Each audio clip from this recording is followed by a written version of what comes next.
The Jeep died 3 miles from anywhere that mattered. I remember the exact moment the engine seized, a metallic shriek that cut through the mountain silence like something alive and wounded, followed by a grinding that seemed to pull the entire vehicle into itself. Then, nothing. Just the wind moving through pine needles and my hands gripping the steering wheel so hard my knuckles had turned white. I was a traveling physician named Marcus Webb, contracted by the Regional Health Ministry to deliver vaccines to settlements scattered across the northern Appalachian Range. I'd done this route 4 times before. The roads were terrible, pocked with potholes that could swallow a tire hole. The pay was worse, barely enough to justify the wear on my vehicle and the toll on my nerves, but the work felt necessary. That was before the outbreak turned necessary into a quaint concept from a dead world. Day 1 of the collapse, though I didn't know it yet. My radio had gone static 2 hours earlier. At first I assumed equipment failure, a blown fuse, a loose connection, something mechanical and fixable. I'd spent 10 minutes checking the cables, adjusting the frequency dial, cycling through every emergency channel I could find. Nothing. Not a single voice. Not even the automated weather alerts that usually droned endlessly in the background like the world's most boring heartbeat. Just dead air and the hollow feeling that comes when you realize the infrastructure supporting your assumptions has failed. The silence was absolute. That's what struck me most, even more than the radio failure. No distant traffic sounds. No aircraft passing overhead. No ambient hum of electrical systems. Nothing but wind and the ticking of the cooling engine. And my own breathing, which suddenly sounded impossibly loud in the cab of the Jeep. I grabbed the medical bag from the passenger seat. Old habit, always grab the medical bag first. It's your lifeline in this work. And stepped out onto the mountain road. My shoes, expensive hiking boots that had cost me a month's salary and represented the last purchase I'd made before all purchasing became irrelevant, crunched on gravel with each step. The sound was sharp and wrong in the overwhelming quiet. The afternoon light was already fading to that particular shade of gray that happens when clouds hang so low you feel like you could reach up and touch them. The temperature had dropped significantly since this morning. I could see my breath now, small clouds of vapor that disappeared almost as soon as they formed. The mountain road curved through dense pine forest, the kind of forest that doesn't allow much light to penetrate even in daylight. Branches hung across the pavement in places heavy with moisture. The asphalt itself was cracked, with young plants beginning to push through the fissures. There was something about that sight, vegetation reclaiming the road, that made the failure of the world feel more real than any radio silence could have. I started walking, keeping to the center of the road where visibility was best. My medical training had given me some survival skills, but they were theoretical. First aid, wilderness medicine, how to treat injuries and illnesses. Not how to navigate a world that had fundamentally changed its operating parameters. The backpack felt heavier with each mile marker I passed. A faded sign indicated the town of Millbrook was 7 miles ahead. I'd been planning to reach it anyway. The ministry had flagged it as one of the settlements that needed vaccine delivery and basic health screening. The walking took 2 hours. 2 hours of my boots on cracked asphalt, of my breathing becoming labored as the elevation increased, of the light continuing its descent toward something darker than normal twilight. My feet hurt in specific places where the boots hadn't fully molded to my gait. My shoulders ached from the weight of the medical bag, but my mind was spiraling through progressively worse scenarios, each one building on the last like a pyramid of catastrophe. If the radio was down, what about cell networks? Had I tried to check my phone? I pulled it out. No signal. That wasn't unusual for this elevation, but combined with the radio silence, it started forming a pattern that suggested something more fundamental than mechanical failure. The village appeared around a bend like it had been waiting for me to reach it. 16 structures, maybe 17 if you counted the barn that had partially collapsed sometime in the previous decade. They were distributed without any obvious logic across a wide mountain valley. No central town square, no obvious main street, no traditional village organization. Just buildings scattered according to some internal geography I didn't understand, connected by paths that seemed to follow landscape contours rather than direct routes. A few structures were traditional houses built from wood or stone. Others appeared to be more utilitarian buildings, sheds, storage structures, a larger barn that still had an intact roof. Smoke rose from 3 chimneys, thin and gray against the darkening sky, and that smoke was the first sign I'd seen that the village was actually inhabited. I should have known something was deeply wrong from the absolute stillness. No dogs barking in greeting or warning. No machinery sounds, no engines, no power tools, no generators humming in the distance. No children's voices carrying across the valley as they played before darkness came. No music or radio voices drifting through open windows. Nothing but wind moving through bare branches and the distant sound of water running somewhere downslope, cold and urgent. The first person I saw was a man standing at the edge of what looked like a garden plot, though most of the plants had been harvested or had begun to wither in the cold. He was holding a rifle with the kind of casual competence that comes from decades of handling firearms, not pointing it at me exactly, but positioned in a way that made it abundantly clear he knew how to in the time it would take me to draw a breath. He didn't call out a greeting. He just watched me approach, his body language communicating readiness for action. I raised my hands before he could speak, moving slowly and deliberately. The universal gesture of, "I mean no harm," looks the same whether you're in downtown Philadelphia or in the middle of nowhere on a mountain road. It's written into our biology. Hands raised, unthreatening, submission to whatever situation you've walked into. "I'm a doctor," I called out, keeping my voice level and non-threatening. My vehicle broke down on the mountain road about 3 miles back. I was headed here anyway. Regional Health Initiative vaccine delivery and population screening. The man studied me for a long moment. He was perhaps 60, with weathered skin that suggested a lifetime of outdoor work and gray hair that hadn't seen a barber in several months. His flannel shirt was layered over a wool sweater, both clearly meant for function rather than fashion. His hands were calloused in the specific way of someone who worked with his hands constantly. His eyes were the color of steel and twice as hard. "When's the last time you saw another person?" he asked. His voice was rough, textured by time and disuse, and there was something in the tone that suggested the answer to this question mattered more than any courteous greeting ever could.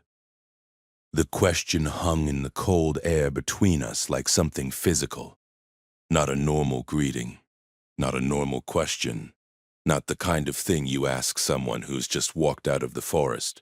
Something in his tone told me the answer mattered for reasons I didn't yet understand. "About 6 hours ago," I said carefully. "A checkpoint guard at the base of the mountain, maybe 7 miles south of here. He looked sick. His hands were shaking and his eyes were." I trailed off, trying to remember the exact wrongness of that encounter.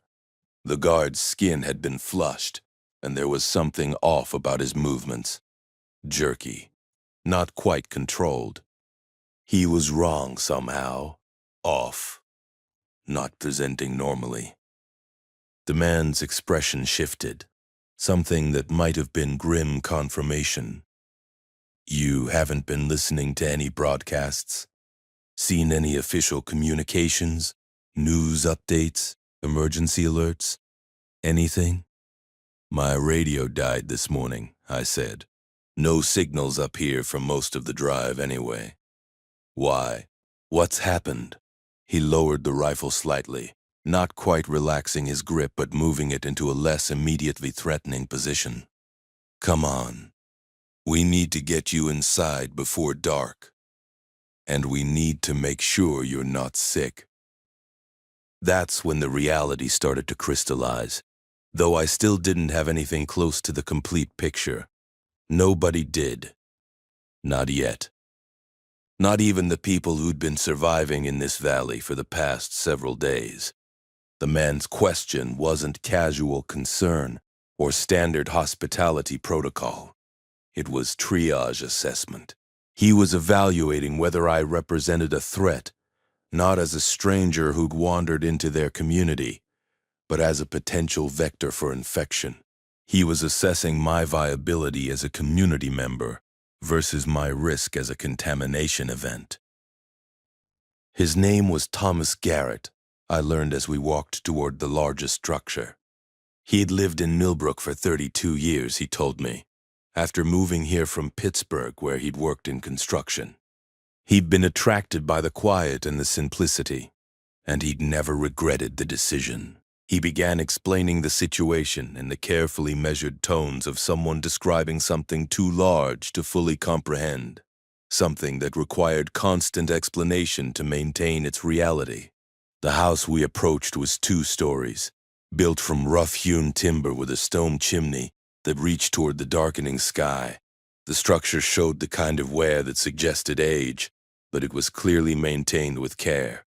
The windows were intact and relatively clean. The door frame was solid. Thomas guided me inside without knocking. The interior was warmer than outside, but not by a margin that provided comfort.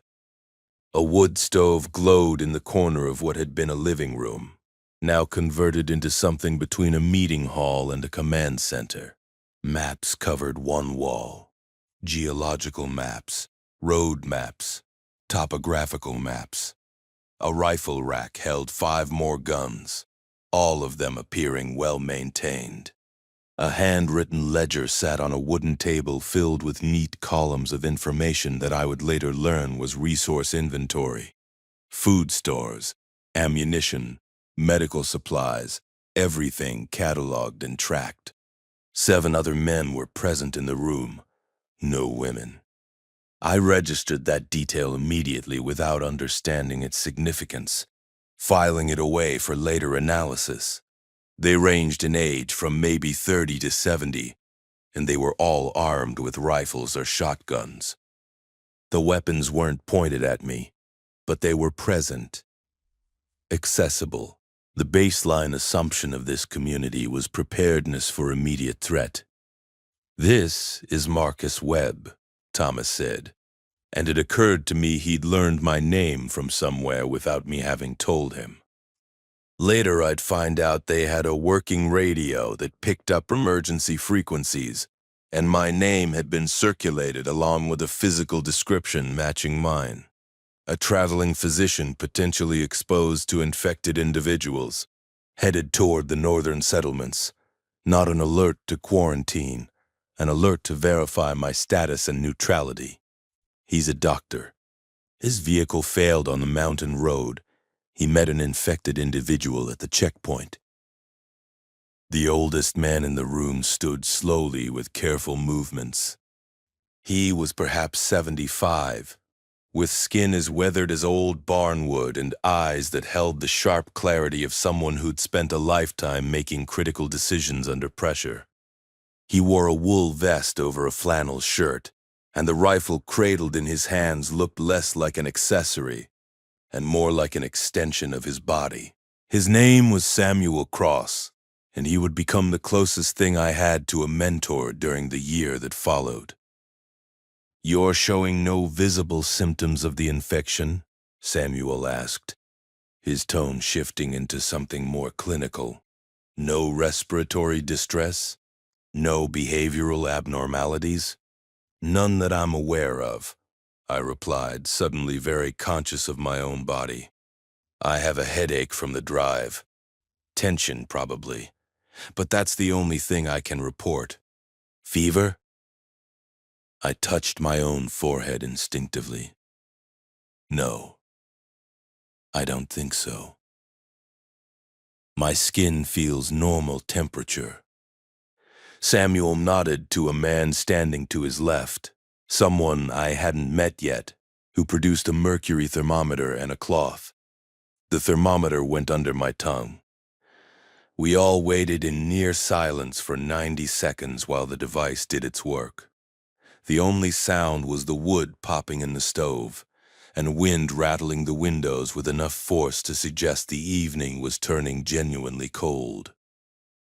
98.6 degrees Fahrenheit. Normal. Body temperature right at baseline.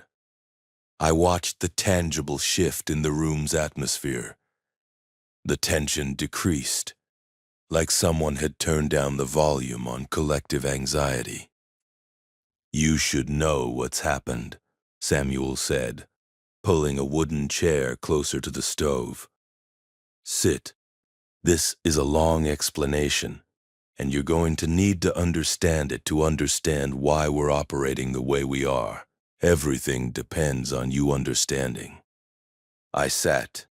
One of the other men, wordlessly, handed me a cup of herbal tea that was still steaming.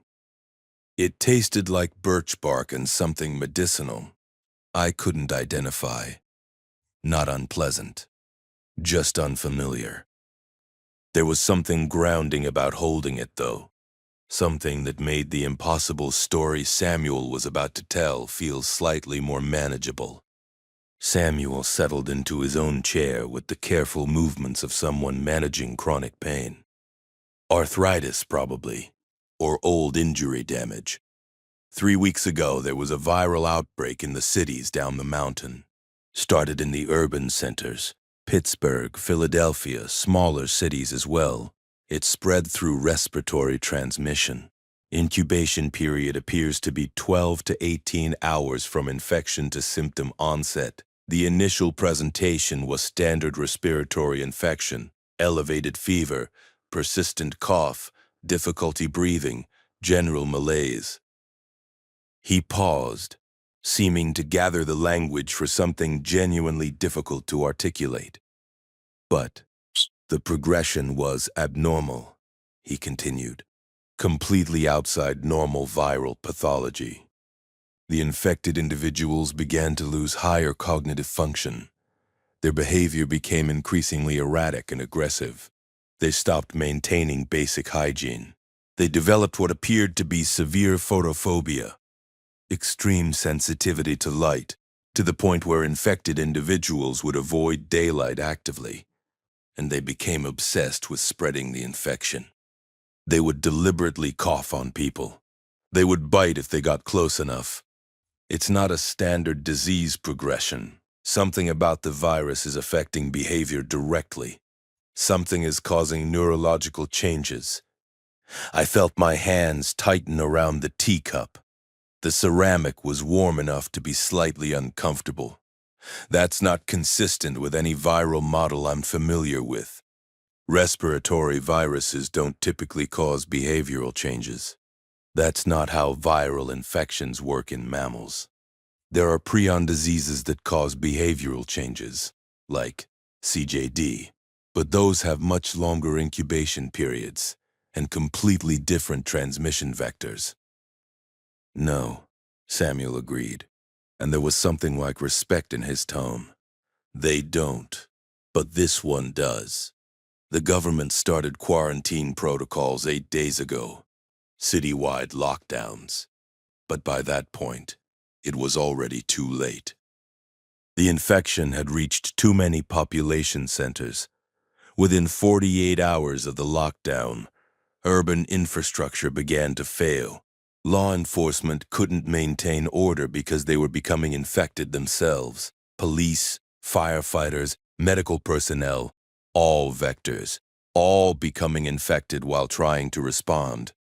By day 5, the electrical grid failures were cascading. Brownouts, then blackouts, then rolling failures that nobody could control. By day 6, government broadcasts became intermittent and then stopped entirely. Complete communications failure. Thomas had moved to the window, looking out at the darkening valley. His silhouette was sharp against the light from the wood stove. We're isolated up here by geography. We knew immediately that we needed to close ourselves off from outside contact. We couldn't stop the outbreak, but we could prevent it from reaching us. We sent runners down the mountain to warn people at the lower settlements. Most didn't believe us. Some thought it was exaggeration. Some were in denial about what was happening. But some did believe us. The ones who believed us are the ones we brought up here. How many? I asked, though I could sense the answer before it came. 34 people, Samuel said. His tone was matter-of-fact, but there was weight underneath it, including children. We've secured the valley. There are only 2 access roads, and we're monitoring them constantly. We've established rationing protocols based on our winter stores. We have medical supplies, some salvaged before communications failed. Some we've managed to synthesize or prepare from natural sources. But we don't have a trained physician. We don't have someone with formal medical education. We had a dentist visit once a year, but that's not the same thing. That's not the same thing at all. The implication hung unspoken in the room. They needed me, or they needed someone like me. Whether they needed me specifically was still an open and somewhat dangerous question. What about the infected? I asked carefully. How many are in the region? How many are still mobile and aggressive? We don't know exactly, Samuel said. From the radio broadcasts we managed to pick up before they stopped entirely, the infection reached critical mass in the major cities. Government estimates before the collapse suggested somewhere in the range of 20 to 30% of the initial population before social collapse prevented accurate data collection. But up here on the mountain, away from major population centers, the numbers are lower. We had some infected individuals come up the road in the first week. They were aggressive. They were wrong in ways I can't quite articulate. We dealt with them. There was something in his tone that suggested dealt with them meant exactly what it sounded like. Not quarantine protocols, not attempts at treatment or isolation, not capture for study, termination, killing. The clinical word is neutralization, but that felt too clean for what he was describing. I should have felt horror at that implication. I should have felt moral outrage at the idea of summary execution, at the violation of what we consider basic medical ethics. Instead, I felt something closer to understanding. When you're facing a virus that turns infected individuals into aggressive vectors of transmission, vectors that have lost the capacity for rational behavior or comprehension, standard medical ethics becomes a luxury item. The Geneva Convention becomes a historical document. Triage becomes binary. Survival becomes the only ethical framework that maintains any meaning. I need to see your medical supplies, I said. And I need to understand the population demographics completely. You mentioned children? Samuel's expression shifted slightly, something that might have been approval or might have been relief. Of course. That's actually why I'm particularly glad you've arrived. The children are going to be the hardest part of this. Come on. There's much more to show you. Over the next 3 hours, I was given a comprehensive briefing on the situation. The village, I learned, was called Millbrook. It had existed for approximately 180 years, founded by settlers who'd discovered a reliable freshwater spring and a valley positioned to avoid the worst of winter weather. The residents had maintained a largely self-sufficient lifestyle for generations, though, like everywhere else, they'd gradually become dependent on the supply chains and infrastructure that had recently evaporated like morning dew. There were 34 survivors, 16 adults who'd been living in Millbrook before the outbreak, plus 18 people who'd fled from lower settlements when they understood what was happening. Among the survivors were 7 children ranging in age from 6 to 16, 3 teenagers, 4 younger children. The adults included farmers, 2 nurses who'd worked in regional clinics, a carpenter, a blacksmith, an actual working blacksmith which surprised me more than I expected, a mechanic, and several people whose skills were less easily categorized but equally necessary. People who knew how to process foods for long-term storage, how to maintain structures against weather, how to manage water systems and filtration. The medical supplies were better organized than I expected. The 2 nurses, both men named David Chan and Robert Walsh, had successfully plundered a regional medical clinic before radio contact failed completely. They'd focused on the items that would matter most in a survival scenario: antibiotics, wound care supplies, pain management medication, basic diagnostic equipment. No ventilators, no advanced pharmaceuticals, no advanced life support systems. But for a population of 34 trying to survive in increasing isolation, it was a foundation I could build on. "We also have this," Robert said, leading me to a storage shed attached to the main house. Inside was an entire room dedicated to medicinal plants and traditional preparations. Dried herbs hung from rafters in careful bundles, organized by type and harvest date.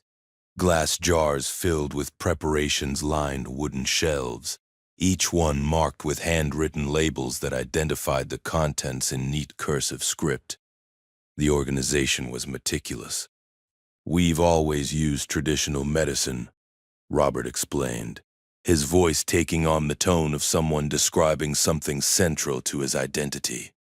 The older residents, particularly Samuel and a woman named Margaret, who's one of our survivors, they know the local plants and how to prepare them properly. We've been working to integrate that knowledge with what we salvaged from the clinic, combining formal medicine with traditional knowledge. I picked up a jar labeled White Willow Bark, 2023 Harvest. The preparation was obviously competent, stored properly in cool conditions, labeled with dates and proper storage instructions. "This is good work," I said, and I meant it completely. Really good work. Most people don't understand how to properly prepare and store herbal remedies. This is professional-level preparation. "We figured we'd need it," Robert said quietly, and there was resignation in his tone. "We don't have modern healthcare anymore. We have what we can make, or grow, or figure out from old knowledge. That's our reality now." That night, I slept in a room on the 2nd floor of the main house. A quilted blanket that smelled like cedar, and something undefined covered a mattress that was firmer than I was accustomed to, but somehow more comfortable than modern beds. Through the window, I could see the dark shape of the mountains against a sky that was beginning to show stars. The kind of stars you only see when there's no light pollution for 50 miles in any direction. When the sky is genuinely dark and starlight can penetrate completely. It was beautiful in a way that felt disconnected from the situation. I lay awake for most of the night, my mind cycling through what I'd learned. The outbreak was real.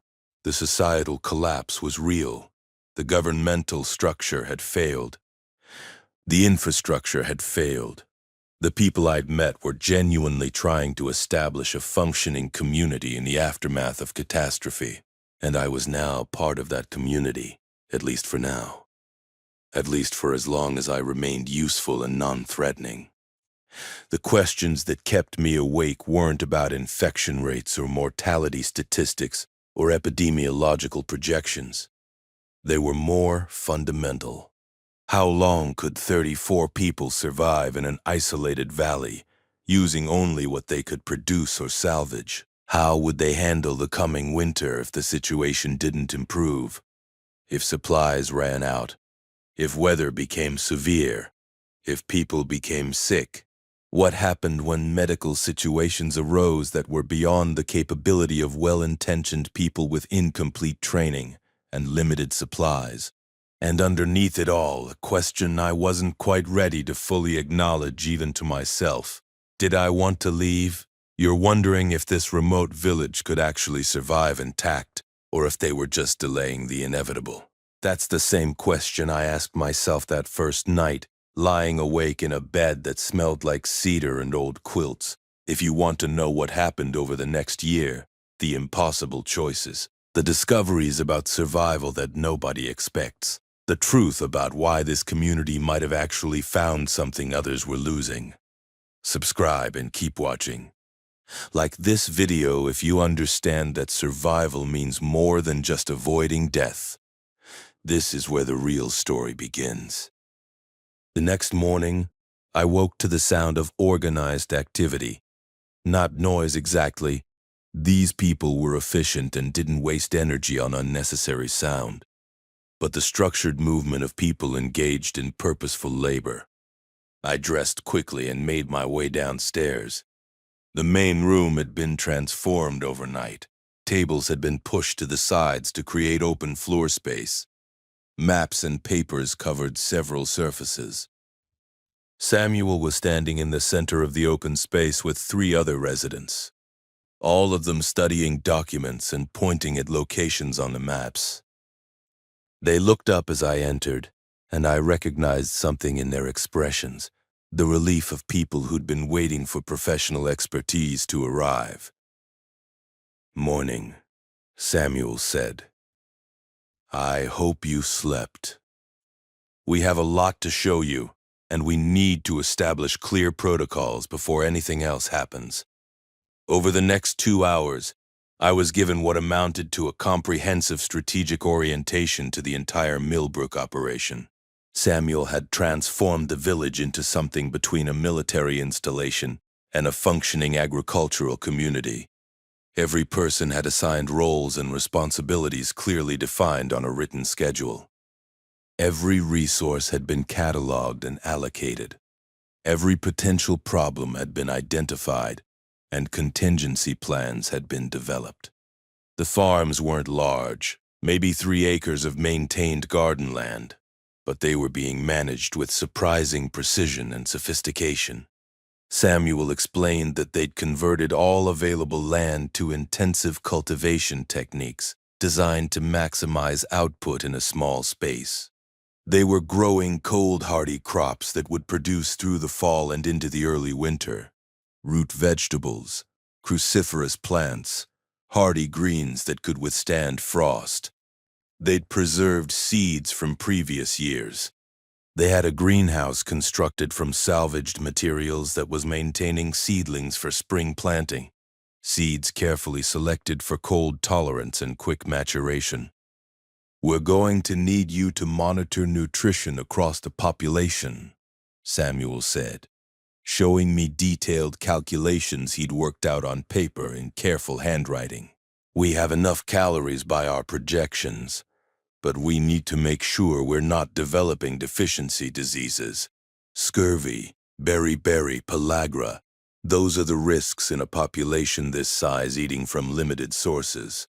That's a medical problem, and it's your territory." The livestock situation was more complicated and more troubling. They had goats, chickens, and 3 dairy cows.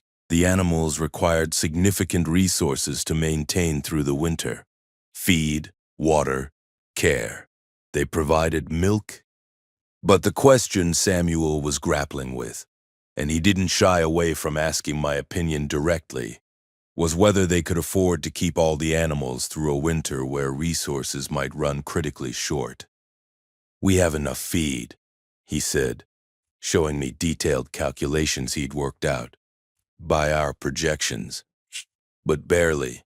If the crops fail or if the stores run short more quickly than we're projecting, we'll need to make decisions. Hard decisions." I understood what he was really asking. In a survival situation, medical ethics becomes practical ethics. Every calorie fed to an animal is a calorie not available to a human. Every resource allocated to non-human consumption is a resource not available for human survival. The calculus becomes brutally clear once you start thinking about it, and there's no comfortable language for the conclusion. "Let's not make that decision until we have to," I said carefully. "But if it comes down to it, the goats go first.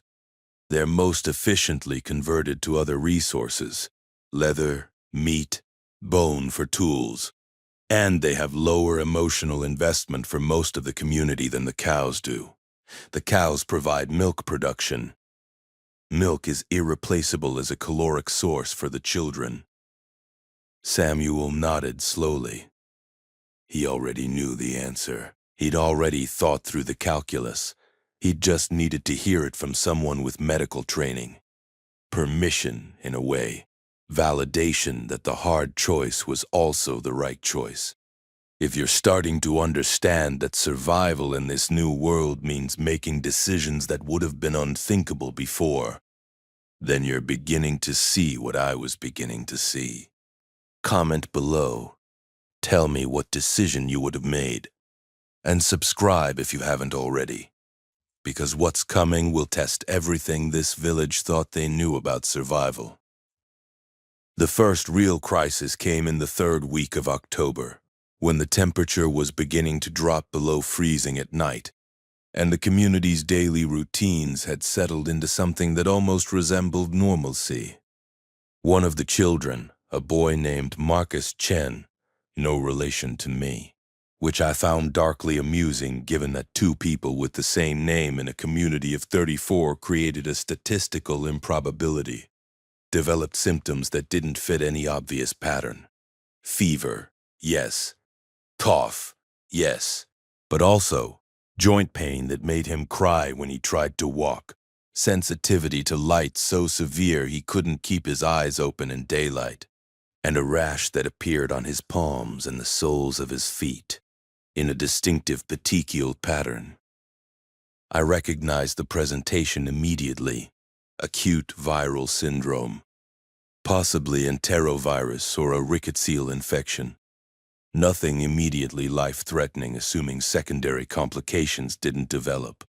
But it was exactly the type of condition that could spread rapidly through an isolated community with virtually no herd immunity and no external medical support. It was the type of illness that could cascade into something catastrophic. "We need to isolate him," I told Samuel and David in the privacy of the medical supply room, which had become my primary workspace. "And we need to be prepared to isolate others if more symptoms develop in the next 48 hours. This looks like it could be communicable."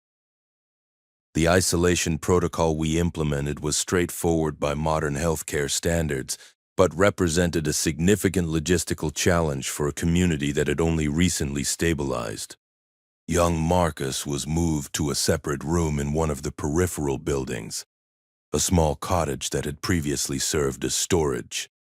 Everyone attending to him wore cloth masks that we improvised from medical gauze and elastic, the kind of thing that would have been laughable in a hospital setting but represented our best option. They washed their hands repeatedly, with water boiled over the wood stove. We began documenting his symptoms with meticulous detail: temperature readings every 4 hours, descriptions of the rash, monitoring for any signs of respiratory progression that might indicate pneumonia. The next morning, 2 other children showed similar symptoms. Then Robert, one of the nurses, developed a fever. Then Margaret, the older woman who managed the medicinal plant collection and served as the repository for traditional knowledge that was suddenly relevant again, showed the early signs of infection. Then a fourth adult developed symptoms. Then a fifth child. We were looking at the beginning of a genuine outbreak. Samuel called a community meeting that evening. All 34 residents gathered in the main room.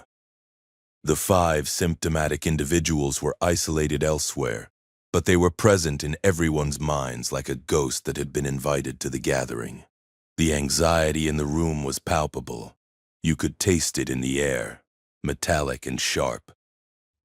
"We need to discuss exposure protocols and isolation procedures," Samuel announced. His tone was calm, carefully modulated, but I could sense the underlying concern vibrating beneath the surface. "Marcus has recommended isolation for anyone showing symptoms. That means potentially separating family members. That means limiting contact between symptomatic individuals and the rest of the community. That means people volunteering to increase their own infection risk by providing care." An older woman, Margaret's sister I learned later, stood up. Her face was flushed with emotion. "You want to quarantine them? Lock them away while they're sick? That's inhumane. That's barbaric. We're supposed to be better than that." "We're supposed to be alive," I said gently, standing so she could hear me clearly across the room. "And we're supposed to keep each other alive. The virus is spreading through respiratory transmission.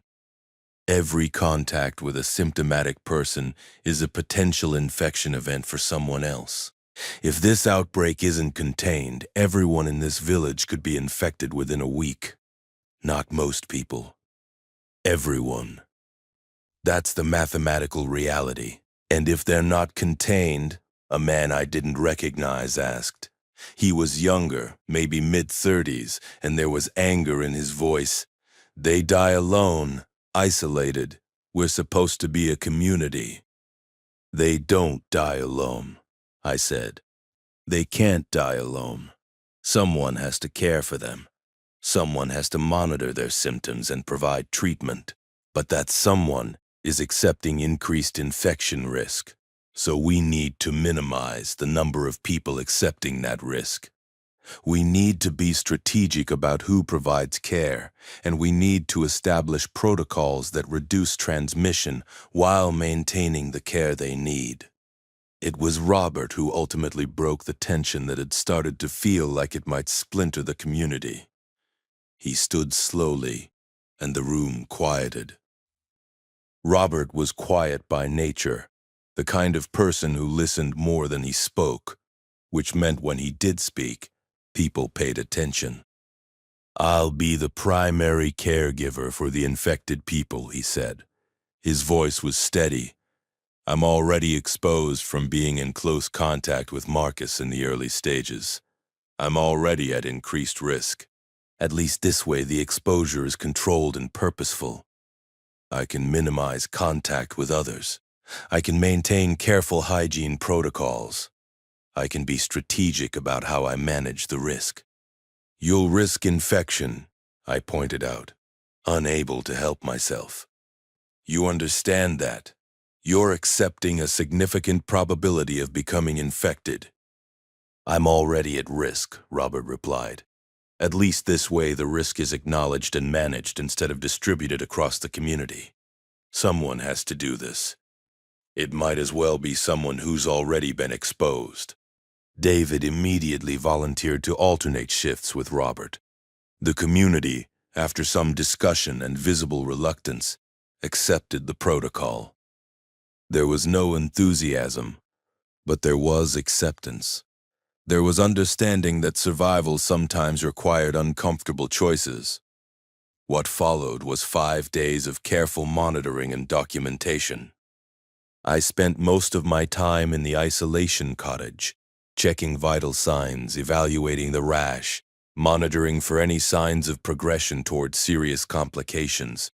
The fever persisted through the first 3 days, peaked at 104 degrees Fahrenheit on day 4, and began subsiding by day 5. The rash faded gradually. The joint pain resolved. No secondary symptoms developed.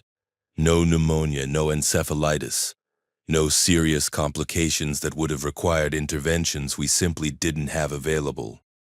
On day 6, the symptomatic individuals began recovering noticeably.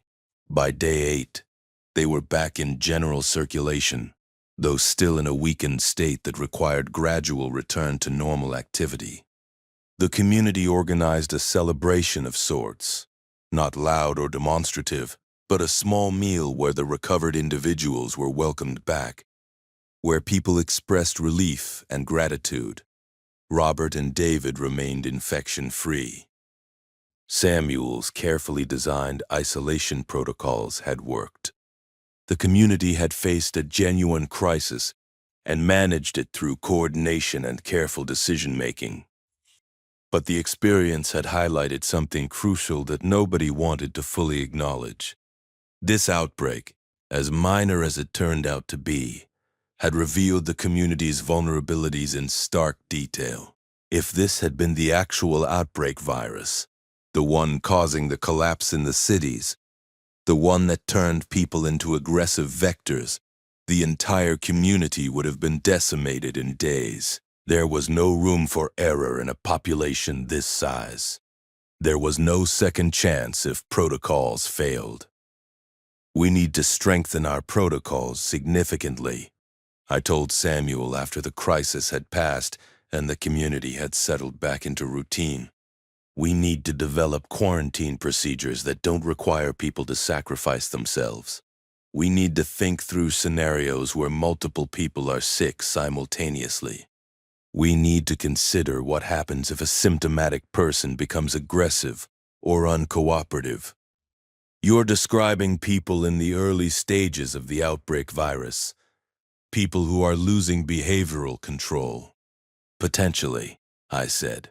We don't know if that virus has reached this region yet. We don't know if it's out there, waiting, or if the outbreak was contained somehow in the cities. But we need to prepare for the possibility.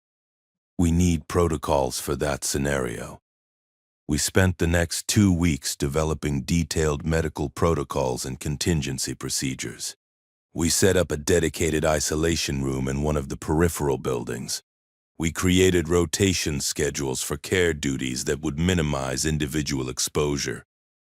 We established quarantine procedures that didn't eliminate risk but minimized it. We documented everything in multiple copies so that the knowledge wouldn't be lost if something happened to David or Robert or me. Samuel added the protocols to his ledger system, creating records that would persist beyond individual people. It was during this period that I truly began to understand the depth of Samuel's vision. He didn't just think in terms of immediate problems and immediate solutions. He thought in terms of systems that would persist beyond individual people. He was building institutional knowledge. He was creating something that could survive the loss of any single person, including himself. We need to train other people in basic medical care, I said to him one afternoon in mid-November as we were reviewing the newly completed protocols. You can't depend on David, Robert, and me forever. What happens if one of us becomes seriously ill? What happens if... I didn't finish the thought, but he knew what I was implying. What happens if one of us dies? Start with the teenagers, Samuel said without hesitation. We have 3 adolescents in the community. Marcus Chen, the one who was sick, is 14. Sophie Richardson is 16. David Jr., David Chen's nephew, is 15. They're old enough to understand serious instruction, to retain complex information, but young enough that they'll hold on to the knowledge for decades. Teach them, make them part of the medical operation. So I began, almost inadvertently transitioning from being the community's physician to being the community's medical educator. I started teaching basic anatomy to the 3 teenagers using diagrams I drew by hand, and explanations that tried to bridge the gap between formal medical education and practical applied knowledge. I taught them how to treat common injuries, how to clean wounds, how to apply pressure to control bleeding, how to recognize signs of infection, how to use the diagnostic equipment we had: thermometers, blood pressure cuffs, the basic instruments that let you understand what was happening inside a body without being able to see inside directly. Sophie turned out to have a natural aptitude for the work. She was curious, careful, and she asked the right kinds of questions. Marcus was slower to engage, but eventually became deeply interested, particularly in the pharmacology aspects, understanding how different herbs and prepared medicines worked. David Jr. was methodical and practical, the type who would remember procedures correctly and implement them consistently.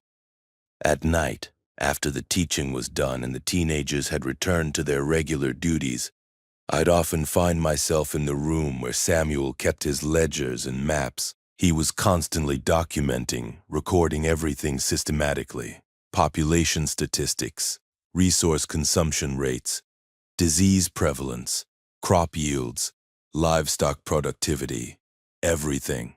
Creating a record that could be referenced and learned from, creating a chronicle of how a small population adapted to catastrophic change. "Why do you do this?" I asked him one night in late November, watching him make his neat entries. The constant documentation, the planning for scenarios 5 years away. Most people in a survival situation are just trying to get through the next day. They're not thinking about long-term institutional knowledge. The candlelight flickered across his face, creating shadows that made him look simultaneously older and more present than he did in daylight. "Because the next day is coming," he said carefully, "and the day after that, and a year from now, and 5 years from now. If we don't think beyond immediate survival, we'll survive short-term and fail long-term. We'll make it through the first winter and then starve in the second. We'll avoid disease this year and then face an epidemic next year that we're unprepared for. Documentation is how we ensure that knowledge persists. It's how we ensure that lessons learned by one generation can be applied by the next. It's how we build something that can survive the loss of any individual person." There was something profoundly moving about that statement. He wasn't just trying to keep people alive. He wasn't engaged in short-term crisis management. He was trying to establish the foundations of a persistent community, something that could continue existing even after any individual person was gone, something that could survive him, survive any of us. "You're thinking about this as a settlement," I said slowly, "not as a temporary refuge." "I'm thinking about this as a place where people will raise children," Samuel replied, "where those children will grow up and eventually have children of their own. I'm thinking about this as a place that could be inhabited 300 years from now if we build it right. That requires thinking beyond the immediate crisis. That requires building systems that work without any specific individual person maintaining them." The autumn deepened into winter with a speed that surprised me despite my intellectual understanding of seasonal progression. The leaves turned colors that seemed almost artificial in their intensity. Reds and oranges and yellows that stood out against increasingly gray skies. The temperature began dropping at night, frost forming on surfaces by October's end, proper snow arriving by mid-November. The community shifted its focus entirely to final harvests and aggressive food preservation. I participated in the preservation process, learning how to process vegetables for storage, how to manage fermentation, how to work with the root cellar that had been constructed beneath the main house. The root cellar was remarkable, a space carved partially into the hillside, lined with stone, and designed to maintain consistent cool temperature through winter. Shelves held preserved vegetables stored in various states of preparation. Hanging racks held dried herbs. Barrels contained fermented foods. It was a monument to preparation and foresight. By early December, the community had completed the final preparations. The animals had been secured for winter. The stores were sealed and protected. The buildings had been weatherproofed as much as possible. Firewood had been stacked in quantities that suggested careful calculation. Enough for the season, but not excessive. The first serious threat came on December 12th, 3 weeks into winter proper. One of the observation posts reported movement on the southern access road. Not infected. The watchers could tell the difference by now. They developed an instinct for recognizing abnormal movement patterns. But humans. Mobile, organized, moving with purpose. Thomas gathered the defense team, 5 men equipped with rifles, positioned at strategic locations around the valley. Samuel called a community meeting. The children were brought into the interior of the main building. Everyone's attention focused on the observation post. The visitors were 4 men in their late 20s and early 30s. They were moving carefully, clearly aware that they might encounter resistance. They'd set up a temporary camp about a quarter-mile from the valley proper, visible from the observation posts but not threatening immediate action. "They're not infected," Thomas reported. "No signs of aggressive behavior, but they're armed. They have rifles and what look like survival supplies. They might be survivors like us, or they might be raiders." "We need to determine their intentions," Samuel said, "without exposing ourselves to unnecessary risk." The negotiation happened via Thomas and another man named James, who approached the temporary camp on foot without weapons, carrying a white cloth tied to a stick, the ancient symbol of parley. I watched from a protected vantage point. My heart rate elevated more than I wanted to admit. The conversation lasted 40 minutes. From my vantage point, I couldn't hear details, but I could see the body language, tension easing gradually, then the 2 groups moving into the temporary camp together. Thomas and James emerged 2 hours later with one of the visitors, a man named Eric, who appeared to be the group's leader. Eric's story was straightforward. His group of 4 had been living in the foothills, trying to survive by moving between locations and scavenging supplies. They'd heard, from other survivors they'd encountered, that there was a community in the northern valley. They weren't hostile. They were looking to see if Millbrook had surplus supplies to trade, or if there was possibility of integration. "We're not raiders," Eric said, sitting across from Samuel in the main room. "We're just trying to survive. Thought maybe a larger community would have better odds than the 4 of us separated." Samuel studied him for a long moment. "Why should we integrate 4 additional people? We have calculated stores that work for 34. Adding 4 people changes our supply projections significantly. It increases risk. Because the infected population is moving," Eric said bluntly. "That's why we're looking for a community. The infected in the lower regions are moving, searching. They're becoming more organized, if that makes sense, less random. They move in groups, and they move uphill. We've seen it over 3 weeks. They're exploring the mountains. It's probably only a matter of time before they find your valley." The room went silent. This was the scenario everyone had hoped wouldn't materialize. The threat that forced the calculation. Survival through isolation versus survival through strength in numbers. "How long?" Samuel asked. 2 weeks, maybe," Eric said. 3 at most. They're not fast, but they're persistent. And they're searching systematically." The decision was ultimately his, but he was asking for my input. I understood the weight of what he was asking. Medical opinion. Practical assessment. 3 people can probably be managed with our supplies," I said carefully. 4 is harder. But Eric's right about one thing. If the infected reach the valley, we need more defensive capability. More people means more defense. More hunting capability. More work capacity. 3 would be acceptable. 4 is the edge of what's sustainable. One of them is my sister, Eric said. She's at the camp. She's a nurse. She has medical training. That changed the calculation immediately. Medical training was worth more than calories in this situation. Medical training was potentially irreplaceable. Bring your sister, Samuel said. Tell the others they need to decide if they want to try to find another community or if they want to stay in the foothills and hope the infected don't find them.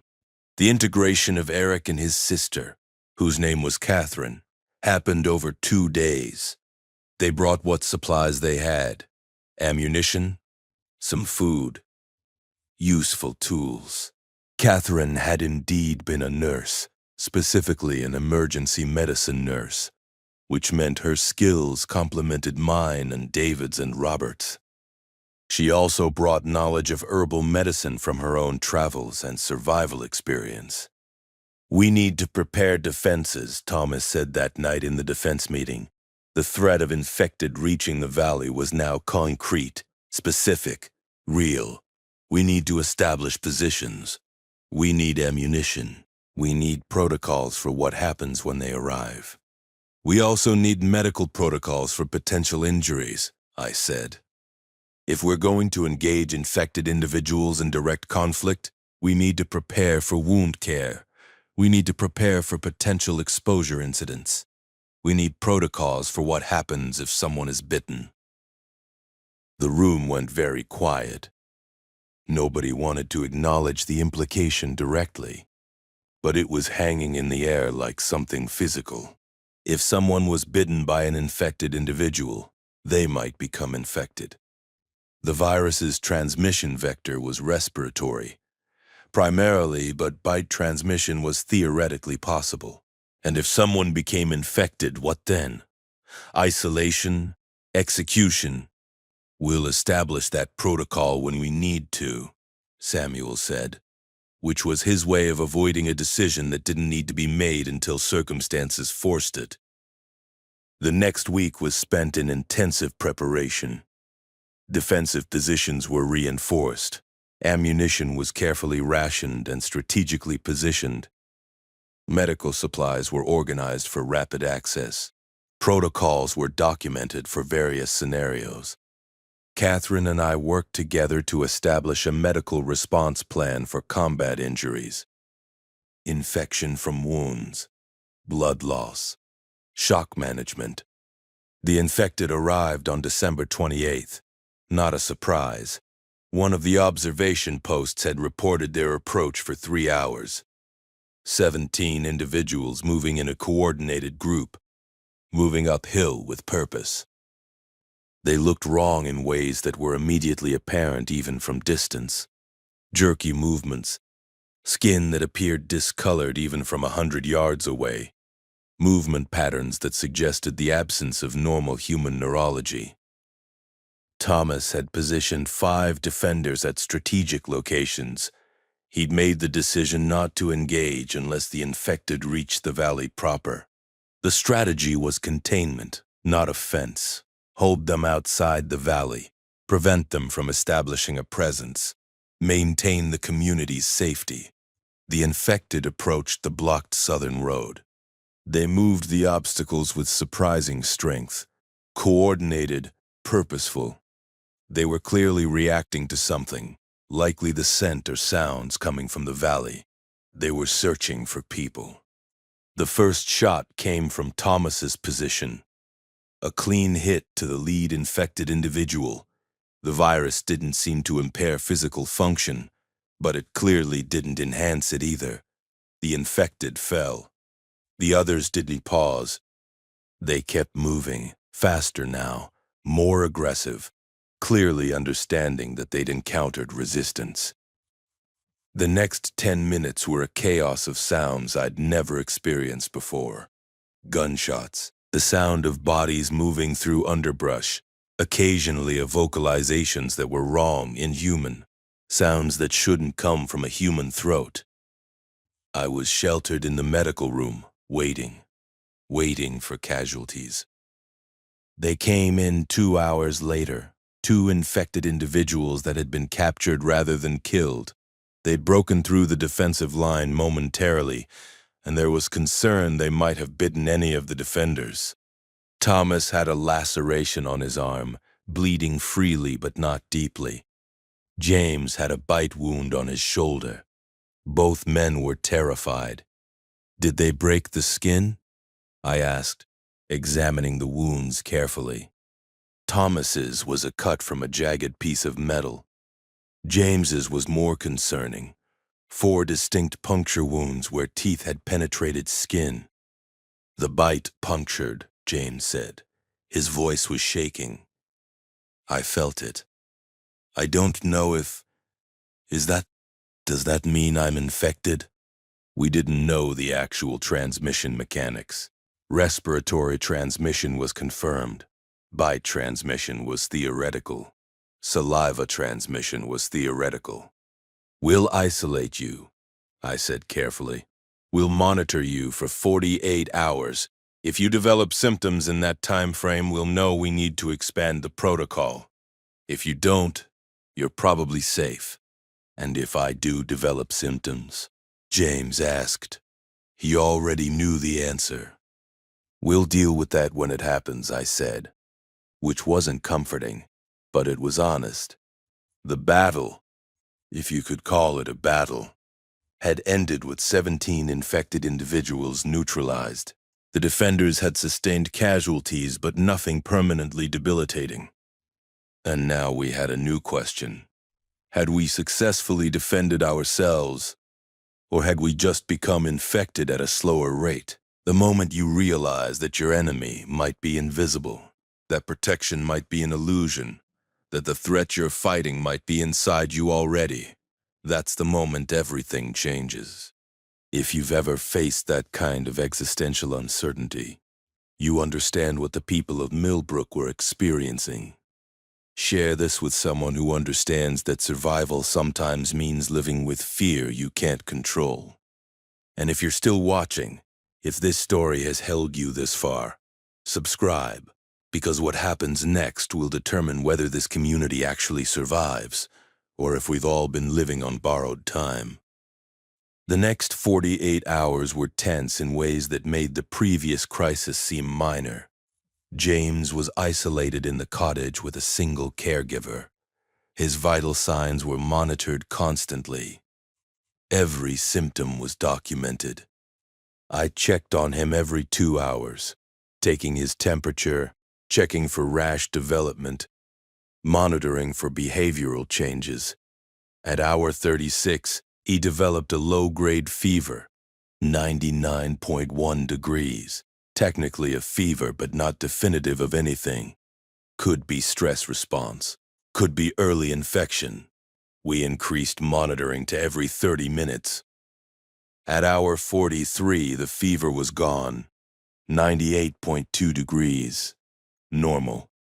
By hour 48, James remained asymptomatic. No rash. No behavioral changes. No signs of infection. The community made the decision to allow him back into general circulation. Not immediately. Catherine and I recommended a gradual reintegration with careful monitoring over another week. But the immediate crisis had passed. James hadn't been infected by the bite wound. Over the subsequent weeks, the community settled into a pattern of permanent heightened alert. More patrols, better organized defensive positions, regular weapons practice, but also a recognition that they'd survived a direct threat. The valley had held. The defenses had worked. By mid-January, Samuel began documenting something new in his ledgers, not just survival statistics. Analysis of what had worked, what hadn't, what needed adjustment. He was already learning from the crisis, already planning for the next threat.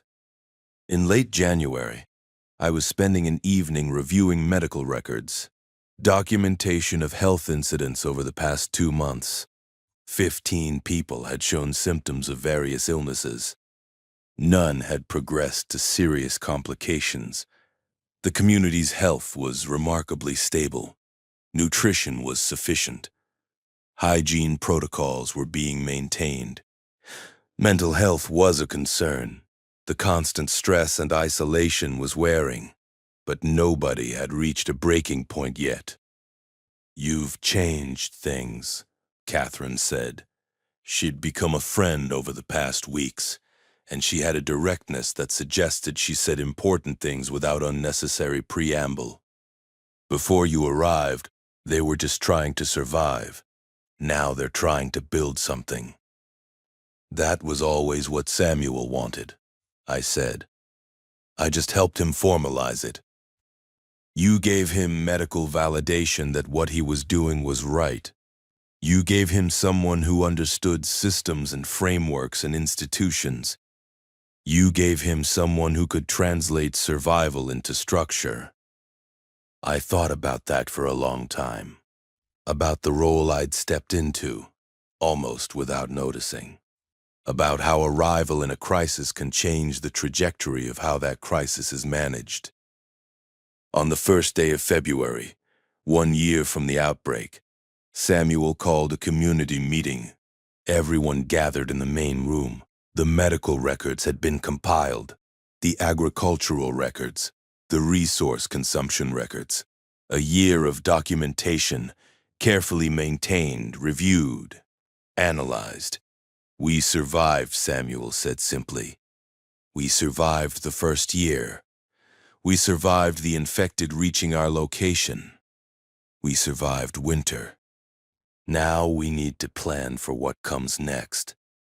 He presented plans for expanded agriculture, plans for breeding programs for the livestock, plans for strengthening defensive capabilities while also beginning external exploration, sending small teams to nearby communities to assess conditions, to potentially establish trade relationships, to gather information about the broader situation. "We're also going to begin teaching these protocols to the younger generation," Samuel continued, "so that if something happens to any of us, the knowledge persists, so that this community can continue regardless of individual people." He looked at me. "Marcus, you'll formalize the medical training, create a written system that could be taught by anyone, understood by anyone. Create protocols that are redundant, so the failure of any single person doesn't create a knowledge gap." I nodded. I'd been moving toward that anyway, but having it formally sanctioned, formally integrated into the community structure, made it real in a way it hadn't been before. That night, I stood outside the main building, looking out at the valley. The mountains were white with snow. The sky was clearing, stars becoming visible. The community's lights, candlelight mostly, with a few precious electric lights powered by salvaged solar panels, glowed from various buildings. 39 people now. 34 original survivors plus the 5 new arrivals who'd integrated successfully. Thomas joined me at the railing. We stood in companionable silence for several minutes. I asked Samuel once, early on, why he was planning so far ahead. Thomas said quietly, "He told me that every day we survive is proof that it's possible. And if it's possible for 34 people to survive, it's possible for thousands. And if thousands can survive, if people can build communities, then the collapse wasn't the end of civilization. It was just the end of one version of it." "Do you believe that?" I asked. "I'm starting to," Thomas said. "I wasn't sure a year ago. I thought we were just postponing inevitable failure. But we didn't fail. We adapted. We learned. We're stronger now than we were." In the months that followed, the community continued to evolve. The spring planting expanded. New structures were built. An expanded greenhouse, a dedicated medical facility, a school building where the teenagers taught younger children, and where I formalized medical training into a curriculum. External contact increased carefully. Trade established with 2 nearby communities who'd survived independently. Information was exchanged. Knowledge networks began forming. By the end of the second year, the population had grown to 47 through new arrivals who met Samuel's strict criteria for integration. By year 3, that number had grown to 53. The village was becoming something more than a refuge. It was becoming a functioning community with history and structure and purpose. I remained in Millbrook, not because I couldn't leave. At any point I could have departed, attempted to reach other settlements or cities, but because the work was meaningful, because I was part of something that mattered, because I'd stopped being a traveling doctor and become something more. A community physician, a medical educator, someone helping build the foundations of a persistent society. Catherine and I eventually married 3 years into the new world. We had a daughter, born in year 4. We named her Hope, not because we were naive about the realities we lived in, but because she represented proof that the community was sustainable, that we could genuinely build something that would persist. If this story has shown you something about survival that you didn't expect to find, that communities can rebuild, that structure can emerge from chaos, that cooperation can matter more than individual strength, then you've understood what I learned in Millbrook. Share this with someone who needs to know that the future isn't predetermined. Comment below and tell me what aspect of survival surprised you most. Subscribe if you want to keep hearing stories about how communities adapt and endure, because there are more stories to tell, more lessons to learn, more truths about what humans are capable of when we're forced to remember what actually matters.